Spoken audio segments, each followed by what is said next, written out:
Nagloloko ba yung Wi-Fi ng laptop mo? Sa video to, magbibigay ako ng 3 solusyon para maayos yung problema mo yan. Tara! Gusto ko yan. Kung fresh install yung operating system ng laptop mo, may mga pagkakataon talaga na hindi na-i-install yung Wi-Fi driver sa laptop. Ibig sabihin, hindi pa alam ng laptop mo kung paano gamitin yung Wi-Fi card na nakasaksak. Ang usually solution lang dyan, pumunta ka sa Google, i-type mo sa search button kung ano yung model ng laptop mo, tapos lagyan mo ng Wi-Fi driver. Yung lalabas dyan sa search results, may makikita ka dyan na official website. I-click mo yon, i-download mo. Pagka-download mo, install mo lang yun yung driver and then restart mo yung computer mo, gagana na. May mga pagkakataon din na pag nag-install ka ng mga software sa laptop mo or programs or minsan nag-update ka ng system mo, nawawala yung Wi-Fi, ito lang yung gagawin mo para bumalik yung Wi-Fi mo. Kapag na-install mo na yung Wi-Fi driver, hindi pa rin nakaka-detect or nagloloko pa rin yung Wi-Fi mo, ang pwedeng dahilan niyan, hindi na software. Minsan, hardware naman. Yung hardware, ito mismo yung nakasaksak sa laptop mo para makadetect ng Wi-Fi. Ito yung tinatawag na Wi-Fi card. Para makuha mo yung Wi-Fi card, kailangan baklasin mo yung laptop. Kung hindi ka marunong magbaklas ng laptop, huwag kang matakot kasi meron din akong tutorial na noob-friendly.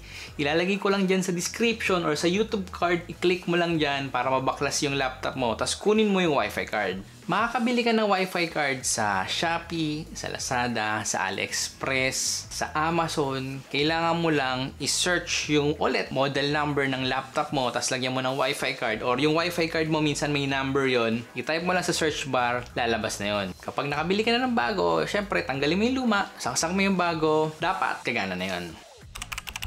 Kung na-install mo na yung Wi-Fi driver, hindi pa rin gumagana, tapos pinalitan mo yung Wi-Fi card, ayaw pa rin gumana, huwag kang mag-alala kasi meron pa tayong isang pwedeng gawin para gumana yung Wi-Fi niyan. Bibili tayo ng Wi-Fi dongle. Ganito yon.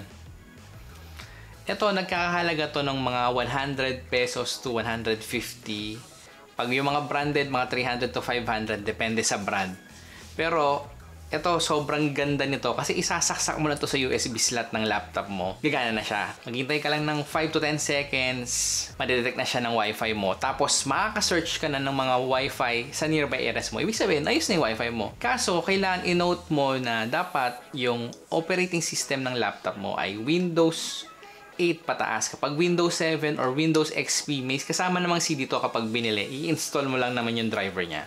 Kung gusto mong bumili ng gantong Wi-Fi dongle, lalagay ko lang din yung link dyan ng Lazada and Shopee para ma-check out mo. At ganun lang kadali ayusin ang naglolokong Wi-Fi ng laptop. Kung meron ka pang problema sa laptop mo, meron ako ibang ginawa pang video para sa'yo rin. Ang gagawin mo lang, i-click mo lang ito, nakikita mo ngayon sa screen, itong common laptop problems at paano ayusin itong mga to. Kung yung laptop mo naman medyo may kalumaan, tapos gusto mo i-upgrade, i-click mo rin lang itong video to para matulungan kita. Hanggang dito na lang muna ako. Kung palagay nyo nakatulong tong video to, i-hit nyo yung like. Kung may mali akong nasabi or may additional input ka, i-comment mo lang dyan sa baba. Tapos, kung palagay mong makakatulong pa to sa ibang friends mo, i-share mo lang to. Ma-appreciate ko kapag mas maraming tao pa tayong natulungan. At hanggang dito na lang muna ako. Kita tayo sa susunod ng video. Paalam.